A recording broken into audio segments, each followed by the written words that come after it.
Hello বন্ধুরা, আশা করি তোমরা সবাই প্রত্যেকে ভালো আছো।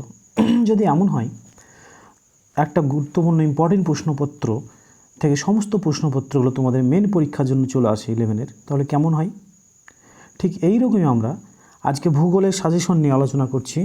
এই ভূগোলের সাজেশন 2022 সালের একাদশ শ্রেণীর বার্ষিক পরীক্ষায় একদম হুবহু কমনযোগ্য প্রশ্ন উত্তর এখানে থাকবে এবং তোমরা পরীক্ষা দিয়ে মিলিয়ে নিতে পারবে। এখান থেকেই সমস্ত প্রশ্ন এসেছে।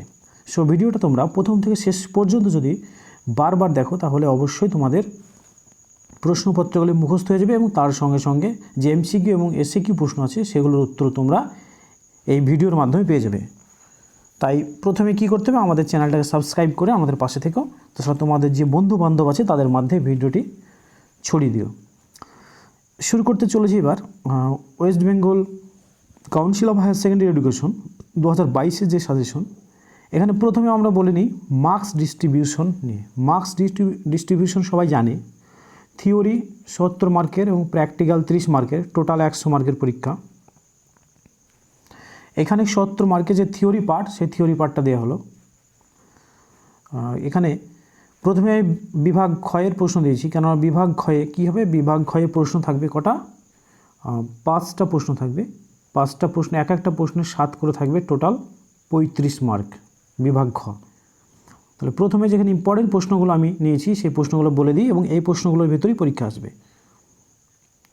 1 নম্বর প্রশ্ন, পৃথিবীর উৎপত্তি সম্পর্কে ল্যাপ্লাসের নীহারিকা মতবাদ সংক্ষেপে লেখো। এবার ল্যাপ্লাসের নীহারিকা মতবাদই যথাসম্ভব আসছে। প্রতিবিধান তলের সংজ্ঞা দাও, জিগসফিট কাকে বলে? ইম্পর্টেন্ট প্রশ্ন। 2 নম্বর প্রশ্ন, ওয়েগনারের মহিসঞ্চরণ এর সপক্ষে যে কোনো 3টি প্রমাণ আলোচনা করো। পাত সংস্থান তত্ত্ব অনুসারে পাত সঞ্চালনের 2টি কারণ সংক্ষেপে ব্যাখ্যা করো।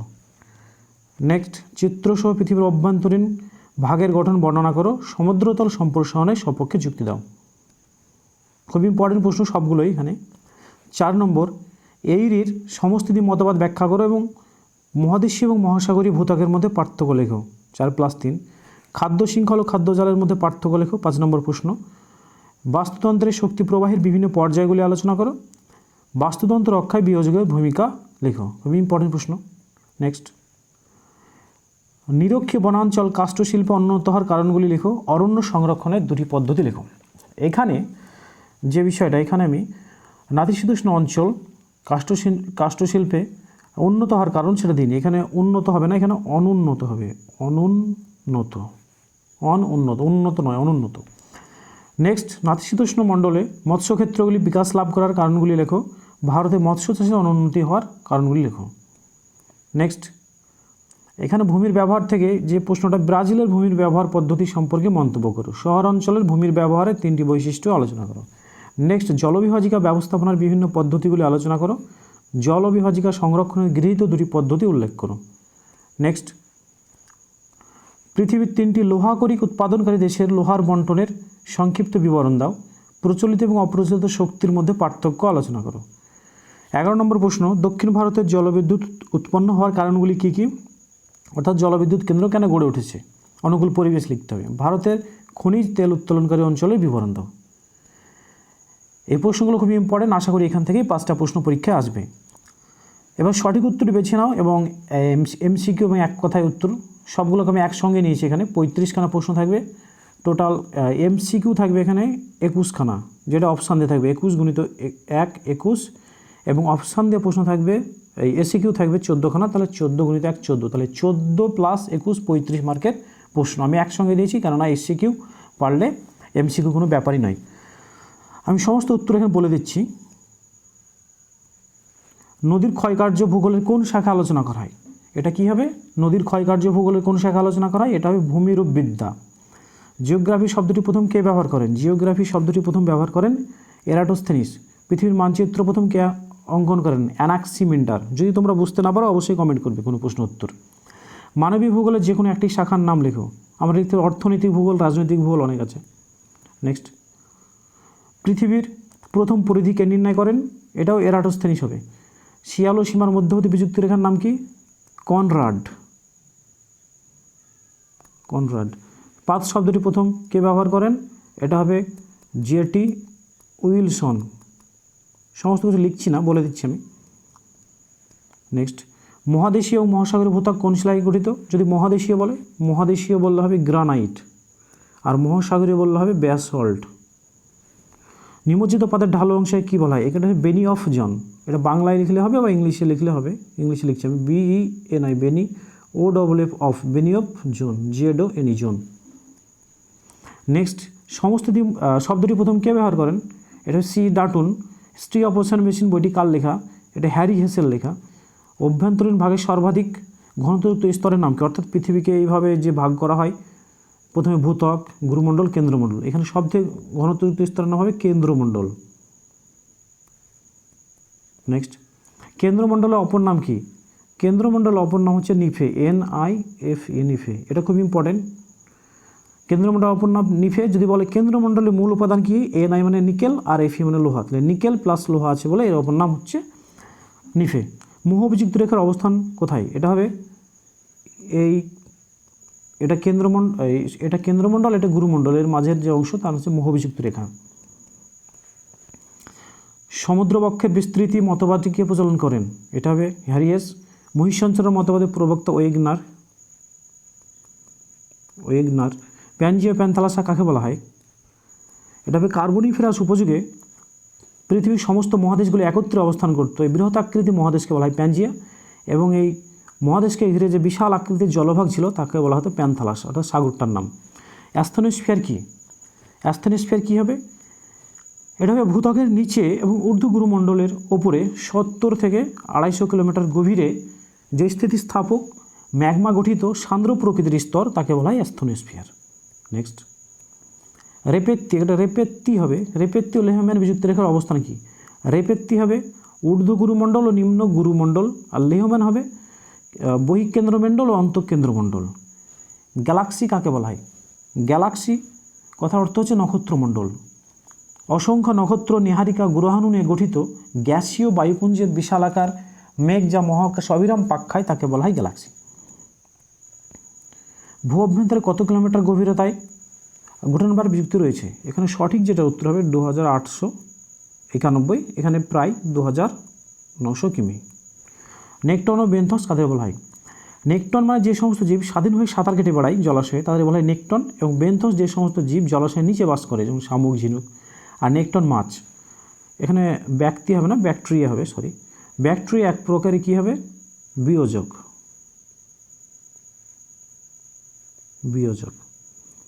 নেক্সট, উদ্ভিদ ও প্রাণী জগৎ জলবায়ু মাটির সঙ্গে পারস্পরিক সম্পর্কের ভিত্তিতে যে বাস্তুতান্ত্রিক একক গড়ে তোলে তাকে কি বলে? এখানে উত্তর হবে বায়োম। এটা মনে রাখতে হবে, ইম্পর্টেন্ট। এখানে যদি উদ্ভিদ ও প্রাণী জলবায়ু মাটির সঙ্গে বলে, মৃত্তিকার সঙ্গে, তখন বায়োম হবে। পৃথিবীর বৃহত্তম বাস্তুতন্ত্র কাকে বলা হয়? এটা হবে জীবমণ্ডল। বাস্তুতন্ত্রের শক্তির উৎস কি? সূর্য, সান। একটি পুষ্টি স্তর থেকে অপর পুষ্টি স্তরে শক্তির প্রবাহিত হওয়াকে কি বলা হয়? এটা অন্য কিছু লিখলে হবে না, এটা উত্তর হবে খাদ্য শৃঙ্খল।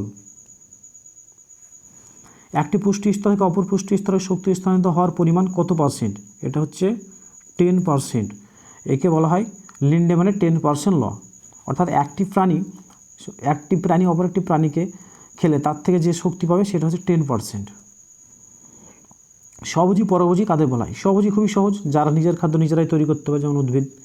পরভোজী যে সমস্ত জীব স্বভোজীদের খেয়ে বেঁচে থাকে তাদের বলা হয় পরভোজী। আর পরজীবী কাদের বলা হয়? যারা আশ্রয়দাতা উদ্ভিদের কাছ থেকে তাদের দেহরস শোষণ করে বেঁচে থাকে, যেমন উকুন। তারপর গাছের ক্ষেত্রে স্বর্ণলতা, এগুলো। ইকোলজি এবং ইকোসিস্টেম, এখানে মাথায় রাখতে হবে ইকোলজি মানে হচ্ছে বাস্তববিদ্যা। এই কথাটা প্রথম প্রবর্তন করেন আর্নেস্ট হেকেল, জার্মান প্রাণী বিজ্ঞানী আর্নেস্ট হেকেল। আর যদি বলে ইকোসিস্টেম, এটা কি হবে? ইকোসিস্টেম প্রবর্তন করেন, এটা হবে 1935 সালে ট্যান্সলে। এই দুটো যেন মনে থাকে, বাস্তুরীতি, এখানে বাস্তুরীতি আর এটা বাস্তববিদ্যা। অগভীর সমুদ্রের বাস্তুতন্ত্রকে কি বলা হয়? এটা হবে নেরেটিক। যদি বলতো গভীর সমুদ্রের বাস্তুতন্ত্রকে কি বলা হয়, তাহলে হবে প্লেজিক। নেক্সট, বাস্তুতন্ত্রের সংজ্ঞা দাও। সহজ, কোনো একটি নির্দিষ্ট অঞ্চল বা নির্দিষ্ট পরিবেশে বিভিন্ন প্রকৃতির জৈব এবং অজৈব উপাদানগুলি পারস্পরিক সহযোগিতার ভিত্তিতে যে বসবাস রীতি গড়ে তোলে তাকে বলা হয় বাস্তুতন্ত্র। নেক্সট, আংশিক বিয়োজিত জৈব পদার্থকে যেসব ছোটো ছোটো প্রাণী খাদ্য হিসেবে গ্রহণ করে তাদের কী বলা হয়? যেসব প্রাণী তাদের হবে ডেট্রিভোর। আংশিক বিয়োজিত জৈব পদার্থকে যেসব প্রাণী, যদি বলতে এই আংশিক বিয়োজিত জৈব পদার্থের নামটা কি, তখন হবে এটা হবে ডেট্রিটাস আর ডেট্রিভোর। ইকোক্লাইন কাকে বলা হয়? বিভিন্ন পরিবেশে জীবের সাড়া দেওয়াকে বলা হয় ইকোক্লাইন। রাসায়নিক সহযোগী কাকে বলা হয়? যেসব আণুবীক্ষণিক জীব সূর্যালোকের উপস্থিতি ছাড়াই জারণ বিজারণ প্রক্রিয়ার মাধ্যমে নিজের খাদ্য প্রস্তুত করে থাকে, সরল যৌগ থেকে জটিল যৌগ, তাকে বলা হয় রাসায়নিক সহযোগী, যেমন বেগিওটোয়া, সালফার ব্যাকটেরিয়া প্রভৃতি। নেক্সট, জীবভর পিরামিড কাকে বলে? একটি বাস্তুতন্ত্রের একটি নির্দিষ্ট সময়ে খাদক অনুসারে বিভিন্ন প্রাণীর জীবের শুষ্ক ওজন পরপর সাজালে যে বাস্তুতান্ত্রিক পিরামিড গঠিত হয় তাকে বলা হয় জীবভর পিরামিড। বাস্তুতন্ত্রের উদ্ভিদ প্রাণী সম্প্রদায়ের বিকাশ যখন সর্বোচ্চ সীমায় পৌঁছায় তখন তাকে কি বলা হয়? তখন তাকে বলা হয় climax community. Climax community, COMME community. একটি সর্বত্র প্রাপ্ত উদাহরণ কী হবে? বায়ু, জল, এগুলো সব জায়গায় যেগুলো পাওয়া যায়। নেক্সট, একটি পূরণশীল এবং সামাজিক সম্পদের উদাহরণ দাও। পূরণশীল কী হবে? পূরণশীল হবে মাছ, মানে পূরণশীল কথার অর্থ হচ্ছে যেগুলো সাময়িকভাবে ফুরিয়ে গেলেও আবার পুনরায় নিয়ে আসা যায়, যেমন মাছ হবে। তা বনভূমি সম্পদ। সামাজিক সম্পদ কী হবে? এখানে স্কুল, কলেজ, হাসপাতাল, এগুলো। একটি নবীকরণযোগ্য সম্পদ, নবীকরণযোগ্য মানে বায়ু, সৌরশক্তি প্রভৃতি।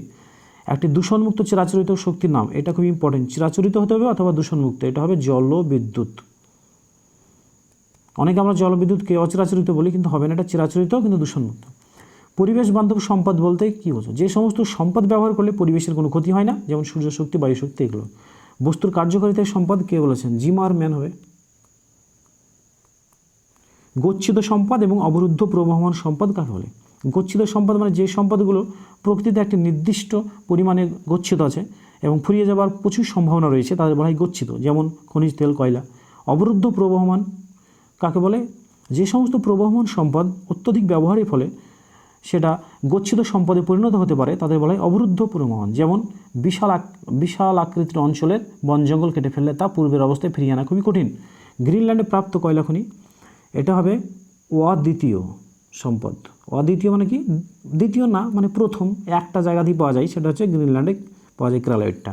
পৃথিবীর কোন মহাদেশের সমুদ্র, মানে কোন মহাদেশের সমুদ্র আন্তর্জাতিক সম্পদ বলে বিবেচিত? এটা হবে আন্টার্কটিকা। নিরপেক্ষ উপাদান কাকে বলে? যে সমস্ত উপাদান প্রকৃতিতে অব্যবহৃত অবস্থায় পড়ে থাকে, মানুষের ক্ষতিও করে না অথবা সম্পদ সৃষ্টিতেও সাহায্য করে না, তাদের বলা হয় নিরপেক্ষ উপাদান। নেক্সট, সুস্থায়ী উন্নয়ন কাকে বলে? ভবিষ্যৎ প্রজন্মের কথা মাথায় রেখে বর্তমানে সম্পদের পরিমিত এবং সুস্থায়ী ব্যবহারের মাধ্যমে পরিবেশের উন্নয়ন ঘটনাকে বলা হয় সুস্থায়ী উন্নয়ন। সম্পদ ব্যবস্থাপনার দুটি পদ্ধতি, একটি হচ্ছে পরিমিত ব্যবহার, অপরটি হচ্ছে জনসচেতনতা। সুচালু পত্রযুক্ত গাছ দেখা যায় কোন অরণ্যে? এটা হবে সরল বর্গীয় নরম কাঠের বৃক্ষে। জরায়ু জঙ্করণ কোথায় দেখা যায়? এটা হবে ম্যানগ্রোভ অরণ্যে। বিশ্বের বৃহত্তম ম্যানগ্রোভ অরণ্যের নাম কি? সুন্দরবন, পশ্চিমবঙ্গের। ডাউন্স তৃণভূমি কোথায় রয়েছে? পম্পাস ভেল্ড স্টেপস। এগুলোর মধ্যে থেকে পরীক্ষা একটা আসবেই কনফার্ম। ডাউন্স অস্ট্রেলিয়া, পম্পাস দক্ষিণ আমেরিকা, ভেল্ড দক্ষিণ আফ্রিকা, আর স্টেপস ইউরেশিয়া। আয়রনউড রোজউড কোথায় পাওয়া যায়? নিরক্ষীয় চিরহরিত অরণ্যে। চন্দন গাছ কোন অরণ্যের অন্তর্গত উদ্ভিদ? এটা হবে ক্রান্তীয় আর্দ্র পর্ণমোচী। নেক্সট, মাধ্যমিকে প্রশ্নটা এসেছিল, এটা হবে অ্যান্ড্রোমাস হবে না, অ্যানাড্রোমাস হবে, লেখাটা গণ্ডগোল হয়েছে। অ্যানাড্রোমাস এবং ক্যাটাড্রোমাস মাছের দুটি করে উদাহরণ দাও। তাহলে অ্যানাড্রোমাস মানে কি? ডিম পাড়ার সময় যে মাছ মিষ্টি জল আসে কিন্তু সারা বছর নোনা জলে থাকে, যেমন ইলিশ, স্যামন। ক্যাটাড্রোমাস মাছ ঠিক উল্টো, এ সারা জীবন মিষ্টি জলে থাকে কিন্তু ডিম পাড়ার সময় আবার লবণাক্ত জলে যায় বা সমুদ্রে জলে যায়, যেমন উদাহরণ কী হবে? ইল। আর প্লেজিক জাতের মাছের উদাহরণ দাও। প্লেজিক মাছ যেগুলো জলের উপরে, সমুদ্রের উপরে ভেসে থাকে, যেমন হেরিং হচ্ছে সবথেকে বেশি ইম্পর্টেন্ট, ম্যাকারেল, এগুলো। ডিমার্সাল মাছ কাকে বলা হয়? ডিমার্সাল মাছ যে সমস্ত মাছ জলাশয়ের গভীরে বসবাস করে সমুদ্রে, এর উদাহরণ কি? যেমন কড, তারপরে হ্যালিবার্ট, টুনা, এইগুলো। নেক্সট, ডগার্স ব্যাংক মগ্নচড়াটি অবস্থান লেখো। ডগার্স ব্যাংক মগ্নচড়া হবে উত্তর পশ্চিম আটলান্টিক মহাসাগর। জাপানের মোট ভূমির অধিকাংশ কী কাজে ব্যবহৃত হয়? এটা হবে বনভূমি। নাতিশীতোষ্ণ তৃণভূমি অঞ্চলে প্রধানত যে অঞ্চলে সে ব্যবহার করা হয় সেটা হচ্ছে চারণভূমি। পৃথিবীর রুটির ঝুড়ি বলা হয় ইউক্রেনকে। বোল্ডার ভূমি বলতে কাকে বোঝায়? এখানে নেদারল্যান্ড বা হল্যান্ডে, এই প্রশ্নটা খুবই ইম্পর্টেন্ট, ভালো করে শুনবে। নেদারল্যান্ড বা হল্যান্ডে সমুদ্র থেকে উদ্ধার করা জমিকে বলা হয় পোল্ডার ভূমি। এটা বসবাস এবং চাষের কাজে ব্যবহার করা হয়। আমেরিকা যুক্তরাষ্ট্রের ভূমি কোন কাজে হবে, কোন কাজে সর্বাধিক ব্যবহৃত হয়? এটা হবে বনভূমি। এটাও অস্ট্রেলিয়ার পশ্চিমাংশে কী রয়েছে? এটা হবে মরুভূমি। ভাকরা নাঙ্গাল পরিকল্পনা ভারতের কোন রাজ্যে অবস্থিত? এটা হবে পাঞ্জাব, শতদ্রু নদীর ওপর। নেক্সট, নলকূপের জলের প্রধান উৎস কী? এটা হবে ভৌমজল। ভৌমজল বলতে মাটির তলায় যে জল থাকে। অতিরিক্ত জলসেচের কুফল হচ্ছে জমির লবণতা বৃদ্ধি পায়। কোন প্রকার জলসেচ ব্যবস্থা গ্রহণ করলে জলের সর্বনিম্ন অপচয় ঘটে? এটি হবে বিন্দু সেচন পদ্ধতি বা বিন্দু পাতন সেচ। শুক্কুর ব্যারেজ কোথায় আছে? পাকিস্তান। আসনবাদ মিশরের নীলনদ উপর রয়েছে। কোন দেশের বর্তমান জলসেচ ব্যবস্থা ক্যারেজ নামে পরিচিত? পাকিস্তান। মাস্কোভাইট, কালো রঙের অভ্রকে বলা হয় মাস্কোভাইট ও সাদা রঙের অভ্রকে বলা হয় বায়োটাইট। পিচ ব্লেন্ড নামক খনিজ থেকে কি পাওয়া যায়? পিচ ব্লেন্ড খনিজ থেকে পাওয়া যায় ইউরেনিয়াম। ইউরেনিয়াম। লোহার উৎকৃষ্ট আগরিকা হচ্ছে ম্যাগনেটাইট। কয়লা ও খনিজস্থলের উপজাত দ্রব্যগুলি কী কী? কয়লার হবে স্যাকারিন, এগুলো মাথায় রাখতে হবে। কয়লার স্যাকারিন, টলুইন, আলকাতরা, ন্যাপথালিন। আর খনিজ তেলের হবে naphtha, ethylene, propyne, paraffin, butane, অনেক। একটি করে ধাতু অধাতুর উদাহরণ দাও। ধাতু লোহা, আর অধাতু কী হবে? অভ্র। কোক কয়লা প্রস্তুতিতে কোন কয়লা ব্যবহার করা হয়? বিটুমিনাস। ইউক্রেনের সর্বশ্রেষ্ঠ কয়লা উত্তোলক অঞ্চলের নাম কি? ডনবাস অঞ্চল। ডনবাস অঞ্চল। তামার দুটি আকরিকের নাম লেখো। তামার দুটি আকরিকের নাম হবে, এটা ভালো করে মাথায় রাখতে হবে, চালকোসাইট। চালকোসাইট।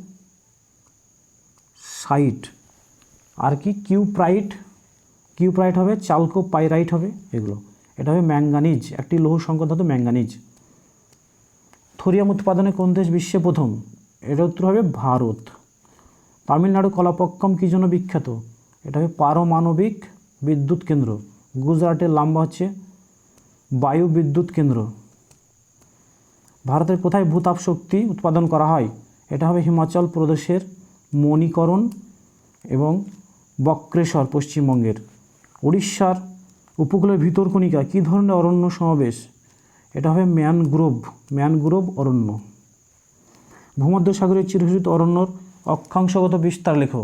ভূমধ্যসাগরীয় চিরহরিত অরণ্যর বিস্তার হবে উভয় গোলার্ধে 30 থেকে 40 ডিগ্রি অক্ষাংশ, 30 থেকে 40 ডিগ্রি উভয় গোলার্ধে। কোন অঞ্চল পৃথিবীর ফলের ভাণ্ডার নামে পরিচিত? এটা হবে ভূমধ্যসাগরীয় অঞ্চল। সরলবর্গীয় অরণ্যর অক্ষাংশগত বিস্তার লেখো। সেটা সরলবর্গীয় অরণ্য হলে হবে 50 থেকে 70 ডিগ্রি NS, অর্থাৎ উভয় গোলার্ধে 50 থেকে 70 ডিগ্রি। শীতল ল্যাব্রাডার স্রোত উষ্ণ উপসাগরের স্রোতের সংযোগস্থলে কোন মৎস্যচারণ ক্ষেত্র গড়ে উঠেছে? এটা কি উত্তর হবে? এটা উত্তর হবে গ্র্যান্ড ব্যাংক। গয়রে ফলা আঁকা দন্ত নয়, গ্র্যান্ড বয়জে ফলা আঁকা ব্যাংক। ডেমার্শাল মাছ ধরার জন্য কোন ধরনের জাল ব্যবহার করা হয়? এটা হবে টানা জাল। আর প্লেজিকের জন্য ভাসা জাল। পৃথিবীর কোন মহাসাগরে সবথেকে বেশি মৎস্য আহরণ করা হয়? প্রশান্ত মহাসাগর। প্রশান্ত। ভারতের ন্যাশনাল ফিশারিজ ডেভেলপমেন্ট বোর্ডের প্রধান কার্যালয় কোথায়? হায়দ্রাবাদ। নেক্সট, উত্তর পশ্চিম আটলান্টিক মহাসাগরীয় মৎস্যক্ষেত্রের অন্তর্গত দুটি মগ্নচড়ার নাম। একটি তো বললাম গ্র্যান্ড ব্যাংক এবং অপরটি রক ফল ব্যাংক। কোন দেশকে মৎস্যজীবীর দেশ বলা হয়? এটা হবে নরওয়েকে। যদি বলো শ্রেষ্ঠ ধীবরের দেশ কাকে বলা হয়, তখন জাপান। দক্ষিণ আফ্রিকা প্রজাতন্ত্রের পশ্চিম প্রান্তে 10% ভূমি অব্যবহৃত অবস্থায় পড়ে থাকে কেন? এখানে কালাহারি মরুভূমির পতিত জমি রয়েছে। নেক্সট, ইউক্রেনের অধিকাংশ জমি কী উদ্দেশ্যে ব্যবহার করা হয়? এখানে হয় চাষবাস বা কৃষিকাজ। অস্ট্রেলিয়ার কোন নদীর অববাহিকায় কৃষি জমি সর্বাধিক ব্যবহৃত হয়? মারে ডার্লিং নদী অববাহিকা। প্লাবন খাল ও নিত্যভ খাল। প্লাবন খাল মানে যে খালে বর্ষাকালে জল থাকে, আর নিত্যভ খাল যে খাল সারা বছর জল থাকে, সেচের কাজে ব্যবহার করা হয়। দুটি নদী অববাহিকার মধ্যবর্তী উচ্চভূমি কী বলা হয়? এটা মাধ্যমিক 2022-এ এসেছিল। এটা হবে জলবিভাজিকা। জলবিভাজিকা। মিশরের নীল নদের উপর নির্মিত বাঁধের নাম কি? এটা এখনই হলো আসওয়ান বাঁধ। নেক্সট, নাগার্জুন সাগর প্রকল্প কোন নদীর উপর গড়ে উঠেছে? এটি উত্তর হবে কৃষ্ণা নদীর উপর, অন্ধ্রপ্রদেশের কৃষ্ণা নদী। জলবিভাজিকা ব্যবস্থাপনার মুখ্য উদ্দেশ্য কী? মুখ্য উদ্দেশ্য হচ্ছে জল সংরক্ষণ করা এবং জলের সুষ্ঠু বন্টন করা। ভারতের বৃহত্তম অভ্র খনিটি কোথায়? ঝাড়খণ্ডের কোডারমা। ডয়াকার ময়রে পার, কোডারমা। জলপাই কোন অরণ্যর গাছ? এটা হবে ভূমধ্যসাগরীয় অরণ্যর গাছ। অবরোধ দুটি আকরিকের নাম লেখো। অবরোধ দুটি আকরিক আছে, আমরা জানি মাস্কোভাইট, বায়োটাইট, আর একটা আছে ফ্লগোপাইট। ম্যাঙ্গানিজের দুটি আকরিকের নাম। ম্যাঙ্গানিজের দুটি আকরিকে হবে পাইরোলুসাইট, একটা পাইরোলুসাইট, আর আরেকটা হবে বুরুনাইট। নেক্সট, ভারতে কোন যুগের কয়লা সব থেকে বেশি পাওয়া যায়? গন্ডোয়ানা যুগের। ভারতের বৃহত্তম লিগনাইট খনিটি কোথায় আছে? এটা হবে, ভারতের বৃহত্তম লিগনাইট কয়লা খনিটি কোথায় রয়েছে? এটা হবে নিয়েভেলি, তামিলনাড়ুর নিয়েভেলি। লিগনাইট কয়লা থেকে গ্যাসোলিন বা পেট্রোল উৎপাদন কোন পদ্ধতিতে হয়? এটা উত্তর হবে হাইড্রোজেনেশন। এটা লিখে দিচ্ছি,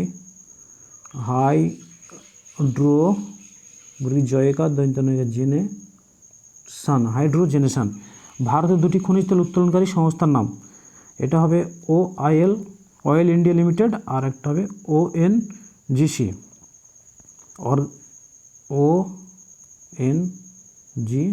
organisation of petroleum, ONGC, oil and natural gas commission. Uranium উৎপাদনে কোন দেশ পৃথিবীতে প্রথম স্থান? এটা হবে কাজাকস্তান। ওপেকের পুরো নাম কি? ওপেক মানে হচ্ছে OPEC, organisation of petroleum exporting countries. এটা হবে ভিয়েনাতে অবস্থিত সদর দপ্তর। ভারতের দুটি টারশিয়ারি কয়লা খনি অঞ্চলের নাম। একটি হবে তামিলনাড়ুর নিয়েভেলি, অপরটি হবে জম্মু কাশ্মীরের কয়লা খনি। অস্ট্রেলিয়ার সবচেয়ে উল্লেখযোগ্য কয়লা উত্তোলনকারী অঞ্চলের নাম কি? অস্ট্রেলিয়ার সব থেকে কয়লা উত্তোলনকারী, যদি এখানে প্রশ্নটা ভালো করে জানতে হবে, যদি অঞ্চল বলে তাহলে হবে নিউ সাউথ ওয়েলস।